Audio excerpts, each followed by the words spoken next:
बहुत स्वागत है आपका। आप देख रहे हैं उत्तराखंड का बुलेटिन। मैं हूं आपके साथ नेहा दुबे। हरिद्वार की खबर से शुरुआत करते हैं। हरिद्वार दौरे पर मुख्यमंत्री पुष्कर सिंह धामी जगत गुरु आश्रम में शंकराचार्य राज राजेश्वर से मुलाकात करने पहुंचे और उनका आशीर्वाद लिया। इस बीच मुख्यमंत्री पुष्कर सिंह धामी ने भर्ती पेपर लीक घोटाले को लेकर सख्त टिप्पणी करते हुए कहा कि जो लोग छात्रों के भविष्य के साथ खिलवाड़ करने का कार्य करेंगे उन पर सख्त कानूनी कार्रवाई की जाएगी। वहीं छात्र छात्राओं से अपील करते हुए मुख्यमंत्री पुष्कर सिंह धामी ने कहा कि वो किसी के भड़कावे में न आए। हमारे द्वारा अध्यादेश लागू किया गया है, छात्रों की सारी बातों को मान लिया गया है और अभी कोई परीक्षा में तकरीबन 1,03,000 छात्रों ने भाग लिया। होने वाली परीक्षा में आयोग द्वारा कैलेंडर जारी किया गया, उसके अनुसार ही पेपर कराए जाएंगे। इसके साथ ही सीएम ने कांवड़ यात्रा पर बात करते हुए कहा कि कांवड़ यात्रा को सकुशल संपन्न कराया जाएगा। हमने नकल अध्यादेश लागू कर दिया है और जो छात्र चाहते थे सारी चीजें कर दी हैं। लगभग सारी चीजें, चूंकि अभी 1,03,000 छात्रों ने भाग लिया है और मैं समझता हूं कि आगे जो कैलेंडर हमने जो जारी किया हुआ, आयोग ने जारी किया है, सारे उस कैलेंडर के अनुरूप एग्जाम होंगे। अफवाहों पर और तमाम लोगों की जो मनगढ़ंत बातें हैं उस पर किसी को नहीं आना चाहिए। कुछ लोग चाहते हैं कि इसको ऐसा कर दिया जाए, इतना उलझा दिया जाए कि अगले आने वाले 5 सालों तक कोई परीक्षा आयोजित न हो पाए। हम ऐसे लोगों के मंसूबे सफल नहीं होने देंगे, क्योंकि ये हमारे बेटे बेटियों का, हमारे भाई बहनों का, यहाँ के कर्णधार नौजवानों के भविष्य से जुड़ा हुआ प्रश्न है। इसलिए सारी परीक्षाएं होंगी, तय समय पर होंगी और नकल अध्यादेश से आच्छादित होंगी और पारदर्शिता के आधार पर होंगी, नकल विहीन होंगी। पर्यटन मंत्री सतपाल महाराज ने चारधाम यात्रा को लेकर कहा कि यात्रा को लेकर तैयारियां जोरों पर चल रही है। 2022 में चारधाम यात्रा में देश भर से लाखों की संख्या में श्रद्धालु पहुंचे और यात्रा ने एक रिकॉर्ड भी बना दिया। वहीं पिछले साल यात्रा में प्रशासन की तैयारियों पर भी सवाल खड़े हुए। जहां कई श्रद्धालुओं को दिक्कतों का सामना करना पड़ा, तो दूसरी तरफ अन्य कई सारी अव्यवस्थाएं भी सामने आई, जिसको देखते हुए सरकार ने अभी से ही तैयारियां शुरू कर दी है। हम चारधाम यात्रा को लेकर पूरी तरह से तैयारी अपनी पुख्ता कर रहे हैं। चारधाम यात्रा को लेकर के हमारी पूरी तैयारी है और इसमें जहां भी धसाव हुआ है या कोई अवलांच आया है, उन सबका जो है ठीक किया जा रहा है और पूरी तरीके से हमारी तैयारी है और उसका रजिस्ट्रेशन भी हमारा शुरू होने वाला है और काफ़ी प्रचार प्रसार भी हमने किया है। इसके साथ साथ जो लोगों में थोड़ा सा नेगेटिव प्रचार हो गया है जोशीमठ के बारे में, तो वहाँ पर हम विंटर गेम्स कर रहे हैं, शीतकालीन टूरिज्म को वहाँ पर ला रहे हैं और उसको भी हम संपन्न करने जा रहे हैं। साथ साथ टिमरसन महादेव के अंदर स्वयंभू लिंग बनता है और उसके दर्शनार्थियों को भी हम वहाँ ले जाने का प्रयास कर रहे हैं, उसको भी शीतकालीन टूरिज्म में हम ला रहे हैं। इसके साथ साथ यमुना जी की पूजा खरसाली में होती है, गंगा जी की पूजा मुखबा में होती है, केदारनाथ की पूजा ऊखीमठ में होती है और बद्री विशाल की पूजा पांडुकेश्वर और जोशीमठ में होती है। तो ये स्थान भी शीतकालीन पर्यटन के लिए खोले गए हैं और निश्चित रूप में जब यात्री आएंगे तो सुचारू रूप से हमारी यात्रा चल। काशीपुर में मंगलवार को विजय पथ पूर्व सैनिक संगठन के अध्यक्ष कैप्टन बचन सिंह नेगी की अध्यक्षता में ही शहीद चौक कुंडेश्वरी में पुलवामा शहीदों को श्रद्धांजलि दी गई। वीएस नेगी ने उस दिन को याद करते हुए सभी को जानकारी दी और इस बीच शहीदों की याद में 2 मिनट का मौन भी रखा गया। वहीं कार्यक्रम में नेगी ने कहा कि सरकार ने वर्तमान समय में पेंशन वृद्धि की वजह और उस जगह को कम कर दिया। बता दें आपको कि जिससे कि जेसीओ और जवानों में काफी निराशा और असंतोष है।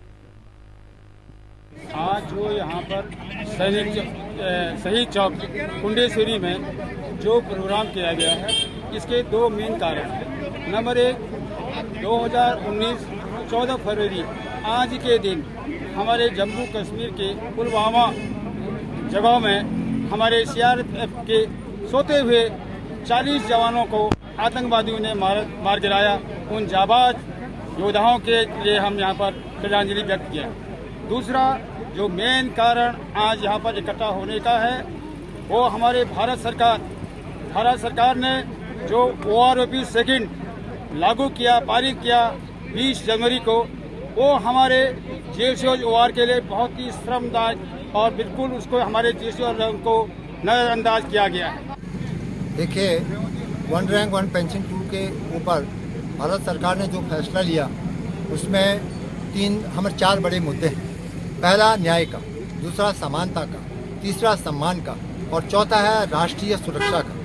जैसा कि हम आप लोगों को बताना चाहते हैं बार बार कि एक तो हमारे प्रधानमंत्री जब सैनिकों के साथ बॉर्डर पर जाते हैं मिलने के लिए, उसमें सैनिकों का बड़ा हौसला अफजाई होता है। हम इस बात के लिए माननीय प्रधानमंत्री जी का बहुत बहुत धन्यवाद करते हैं। लेकिन OROP 2 में जो फैसला लिया गया उससे हमारा अपमान हुआ, हमारा सम्मान हुआ। सम्मान के बजाय हमारा अपमान हुआ। आपने एक वर्ग को पदोन्नत करके उनका सम्मान किया, वहीं हम लोगों की अनदेखी करके हमारा अपमान हुआ। आपको शायद पता होगा, अगर आप नहीं तो आप लोग पता कर लीजिए, इसमें सिपाही से लेकर के सूबेदार मेजर तक आपने पहली बार जिंदगी में सुना होगा कि तनख्वाह हमेशा बढ़ती है। लेकिन हमारे केस में इस बार जो OROP 2 का जो फैसला हुआ है, हम लोगों की पेंशन बढ़ने के बजाय घटी है। भारतीय किसान यूनियन अंबावता के राष्ट्रीय अध्यक्ष चौधरी ऋषिपाल अंबावता के नेतृत्व में नई दिल्ली से हरिद्वार तक निकाली जा रही किसान चेतना यात्रा का हरिद्वार में समापन हुआ।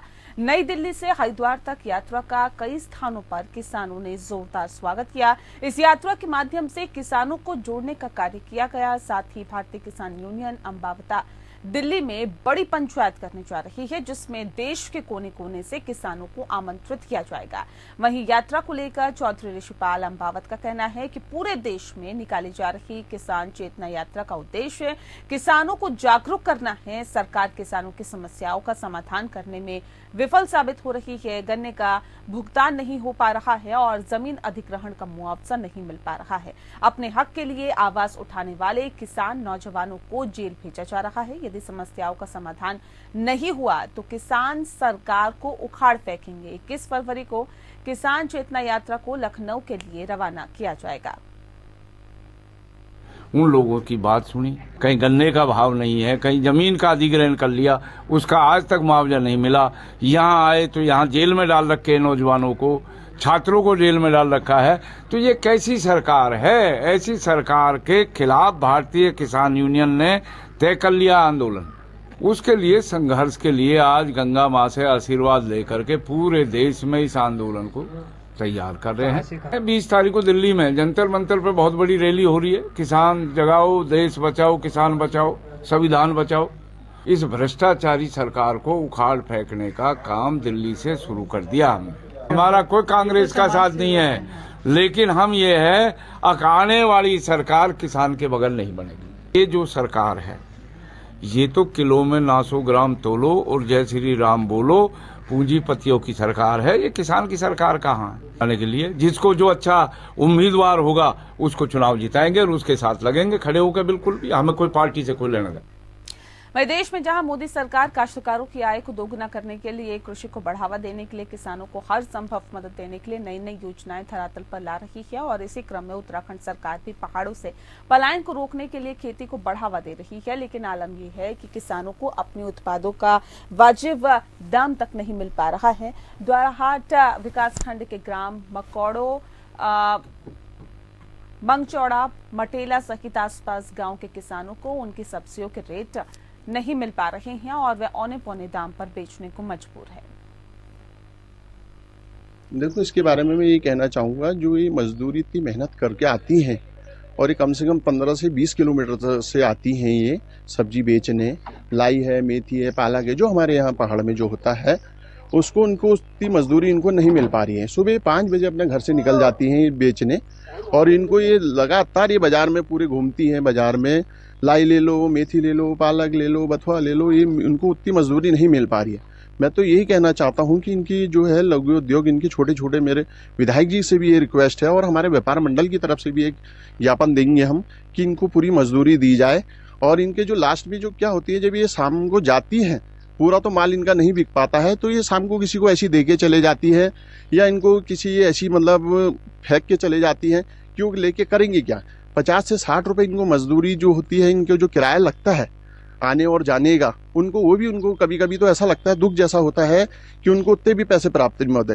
मुझे इनसे विधायक जी से भी मैं एक ज्ञापन हम व्यापार मंडल की तरफ से देंगे कि इनके लिए छोटे छोटे उद्योग लगाए जाए जो कि इनको मजदूरी पूरी मेहनत की मिले।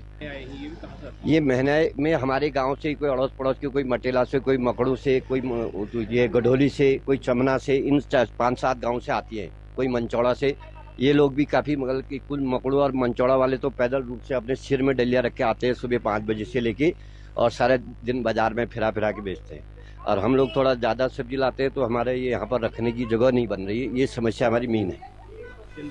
वहीं पौड़ी में गर्मी का दौर शुरू होने से पहले ही शहर में पेयजल की किल्लत शुरू हो गई है, जिससे कि अनियमित पेयजल आपूर्ति की वजह से लोगों की मुश्किलें बढ़ गई है और जल संस्थान के खिलाफ लोगों में गुस्सा बढ़ता ही जा रहा है। दरअसल शहर के नानघाट और श्रीनगर पेयजल पंपिंग योजना से पेयजल आपूर्ति की जाती है, लेकिन दोनों पेयजल पंपिंग योजनाएं जल संस्थान और विद्युत विभाग दोनों ही विभागों की लापरवाही का खामियाजा भुगत रही है।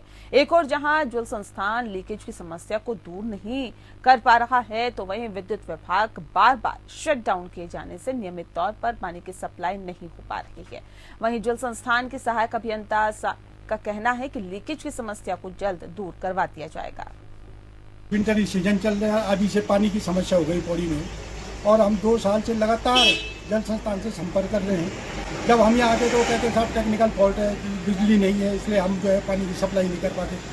तो हमने उनको ये कहा, हम 2 साल से यही लगे हैं कि भाई आपको एक वैकल्पिक व्यवस्था भी तो होनी चाहिए। जैसे हम लोगों के घर में अगर लाइट जाती है तो हम मोमबत्ती की व्यवस्था रखते हैं। सर, इसमें हमारी 1.5 MLD 2 MLD श्रीनगर से वाटर सप्लाई पौड़ी के लिए होती है। ये बहुत काफ़ी पुरानी लाइन है, ये बार बार हटती रहती है जगह जगह, और जिससे हमारी वाटर सप्लाई डिस्टर्ब होती है। बीच में क्या होता है, हड़ल से ये इनका शटडाउन रहता है, कभी लाइट रहती है कभी नहीं रहती है, उस वजह से हमारी डिस्टर्ब होता रहता है इस पर। प्रदेश में खाकी वर्दी पहने पुलिसकर्मी गाड़ियों के चालान करते हुए खूब दिखाई देते हैं, लेकिन ये उनका अधिकार नहीं है। ये बात एक RTI के माध्यम से सामने आई है। सिटी बस वाहन स्वामी एसोसिएशन के अध्यक्ष विजयवर्धन डंडरियाल ने RTI डाली थी, जिसमें इसको लेकर जानकारी मांगी गई थी। लगभग 13 महीने के बाद दी गई जानकारी में ये बात सामने आई है कि पुलिस को किसी भी गाड़ी के कागजात, इंश्योरेंस आदि चेक करने का अधिकार नहीं है। पुलिस से बार बार आग्रह करता रहा कि भाई कोई नोटिफिकेशन है तो पुलिस जो है अपनी मनमर्जी पे उतारू थी। मेरे द्वारा जो है शासन पे जो है सूचना लगाई गई, तो शासन ने भी मेरी सूचना को उस दिन दी है जिस दिन 13 महीने बाद, जिस दिन मेरी 7 तारीख को आयोग में अपील थी, उससे एक दिन पहले मुझे 6 तारीख को सूचना मिली है, जिसमें कि ये सीधा स्पष्ट कहा गया है कि मैंने मांगा था। धारा 158 क्या कहती है? धारा 158 ये कहती है कि यदि राज्य सरकार द्वारा अगर किसी भी पुलिस अधिकारी को अनुमति देगी तब जाके वो गाड़ियों के कागज चेक करेगा, जैसे कि बीमा है, इंश्योरेंस है, लाइसेंस है। तो उसमें मुझे बताया गया कि ये सूचना हमारे पास धारित नहीं है। आपने देखा होगा किसी पे लाइसेंस नहीं है, किसी पे RC नहीं है, किसी परमिट नहीं है, और पुलिस जो है गाड़ी को सीज कर सकती है। तो धारा 206 और 207 यही कहती है। लेकिन जब मेरे द्वारा इनसे मांगा गया कि भाई शासन से कि भाई आपने कोई पुलिस को अधिकार दिया गया है, तो इन्होंने साफ लिख दिया कि भाई हमारे पे सूचना धारित नहीं है। जब इनके पास शासन का पुलिस को कोई नोटिफिकेशन ही नहीं है और पुलिस जो है हजारों लाखों लोगों का जो चलान करके करोड़ों रुपए वसूल कर चुकी है। जनपद उधम सिंह नगर के जसपुर में भोले के भक्तों पर मीट के टुकड़े फेंकने का मामला सामने आया है। भक्तों का आरोप है कि उन पर मुर्गे के मीट के टुकड़े फेंके गए हैं, जिससे नाराज भक्तों ने नादेही हाईवे का जाम कर दिया और पुलिस प्रशासन मुर्दाबाद के नारे लगाए। नाराज भक्त काफी देर तक हाईवे पर जाम कर आरोपियों की गिरफ्तारी पर अड़े रहे। घंटा की जानकारी पर पहुंचे CO और अपर पुलिस अधीक्षक समेत प्रशासनिक अधिकारियों ने भक्तों को काफी मशक्कत के बाद मामले को शांत कराया। जय शंकर, जय गंगा मैया। जैसे ही हमारा उत्तराखंड में हमारा स्वागत मुर्गे के साथ किया गया, उत्तराखंड पुलिस की नाकामी देखने को मिली है। और जैसे ही भोलों ने इस बात के लिए उत्तराखंड से गुजारिश करी कि आप हमें दोषी पकड़िए या दोषी के बारे में जानकारी दीजिए, तो इन्होंने बोला कि आप लोग शराब पी के कांवर लेके चलते हैं। बताइए हमें क्या करना चाहिए, आप खुद बताइए, जनता देख रही है आपकी। पहले बैठ के हम लोग यहाँ पे सुबह नाश्ता चाय पानी कर रहे थे और हमारे ऊपर मुर्गे का सर काट के फेंका गया है। प्लेन किया है यहाँ पे। जैसे ही हमने कांस्टेबल साहब को बोला तो उन्होंने कोई एक्शन नहीं लिया, बल्कि उसको वहाँ से हटा दिया गया। 15 मिनट बाद हेल्पलाइन पे कॉल किया है, तब पुलिस आई है और आने के बाद ये बोलती है कि आप लोग शराब पी के और नशा करके चल रहे। खबर रामनगर से, जहां पर नेशनल हाईवे 309 पीरू मदारा के समीप अज्ञात वाहन ने साइकिल सवार एक युवक को टक्कर मार दी, जिससे कि उसकी मौके पर ही मौत हो गई। बता दें आपको कि घटना के बाद मृतक के परिजनों में कोहराम मच गया। घटना की सूचना पर पुलिस मौके पर पहुंची, शव को कब्जे में लेकर पोस्टमार्टम के लिए भेज दिया। बहरहाल पुलिस मामले की जांच कर रही है। कल रात को हमारे पास एक सूचना आई थी 112 के माध्यम से कि एक एक्सीडेंट हुआ है कुरुमदारा में यूथ फाउंडेशन के पास, और जिसे 108 के माध्यम से CSC रामनगर भिजवा दिया गया था और जहां पर उसकी मृत्यु हो गई है। मृतक का नाम नरेंद्र सिंह पुत्र अनूप सिंह, जो कि हिम्मतपुर ब्लॉक कुरुमदारा का रहने वाला है, और इस समय पंचायत नामे की कार्रवाई की जा रही है। तहरीर मिलने पर आगे कार्रवाई की जाएगी। हरिद्वार जेल में बंद कुख्यात गैंगस्टर सुनील राठी के नाम से एक प्रॉपर्टी कारोबारी से 50 लाख की रंगदारी मांगी गई है। कुख्यात के नाम से फोन पर रंगदारी मांगने का मामला सामने आया है। पुलिस महकमे में हड़कंप मच गया है। मामले में प्रॉपर्टी कारोबारी ने सिडकुल थाने में शिकायत देकर मुकदमा दर्ज कराया। पुलिस ने सुनील राठी समेत 6 लोगों के खिलाफ रंगदारी मांगने और धमकाने का मुकदमा दर्ज कर लिया। शिकायतकर्ता रविकांत मलिक के मुताबिक सिडकुल थाना क्षेत्र स्थित एक जमीन को लेकर उसका एक पक्ष से विवाद चल रहा है और उसी जमीन को लेकर सुनील राठी के नाम से धमकी मिली। बहरहाल पुलिस मामले की जांच कर रही है। क्षेत्र में वादी रविकांत मलिक द्वारा एक तहरीर दी गई, जिसमें उसके द्वारा बताया गया है कि उसे एक गैंगस्टर के नाम से धमकी भरे कॉल है, जिसमें उनसे कुछ धनराशि की डिमांड की गई है। इस पर वादी द्वारा तहरीर लेकर के थाना पहुंचे, उसमें मुकदमा पंजीकृत कर लिया गया है। क्योंकि तहरीर में जो व्याख्यान था वो इस तरीके से था कि एक भूमि संबंधी विवाद है, जिसमें दोनों पार्टियों की अपनी अपनी भूमि है, लेकिन एक तीसरा पार्ट है जिसको जो विवादित है। दोनों पार्टियों द्वारा उस भूमि के अधिग्रहण को लेकर के काफ़ी टाइम से समझौता चल रहा था, लेकिन वो नहीं हो पाया।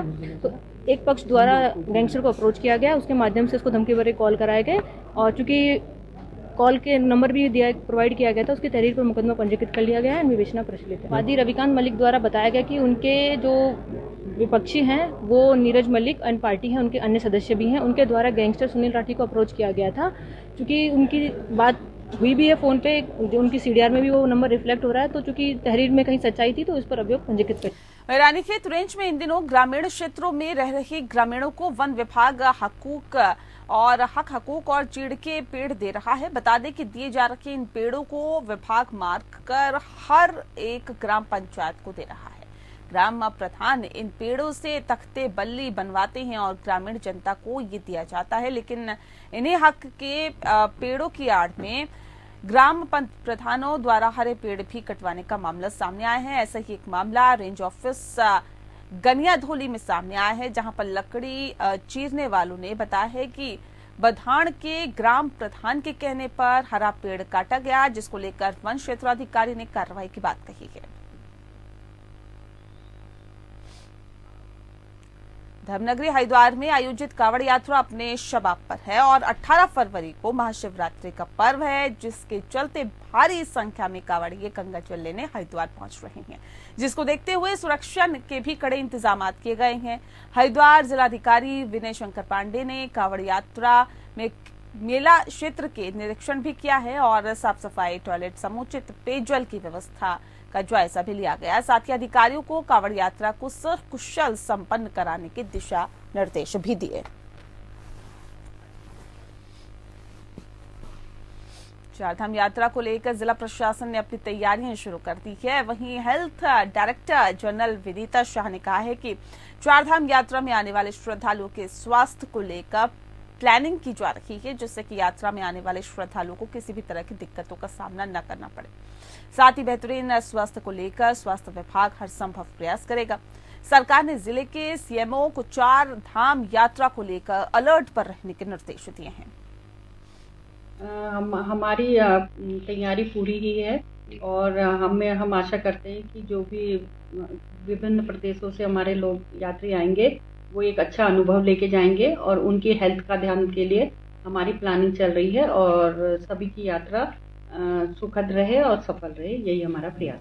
वनाग्नि जैसी घटनाओं की रोकथाम एवं उसके प्रबंधन और कार्य योजना को लेकर जिलाधिकारी हिमांशु खुराना की अध्यक्षता में जिला स्तरीय वनाग्नि सुरक्षा अनुश्रवण समिति ने बैठक भी की है, जिसमें वन विभाग के अधिकारियों को वनाग्नि की रोकथाम हेतु पूरी तैयारी रखने और पर्यावरण एवं जंगलों के महत्व के प्रति लोगों को जागरूक करने और सबकी सहभागिता से वनाग्नि घटनाओं की रोकथाम हेतु कार्य करने के निर्देश दिए गए।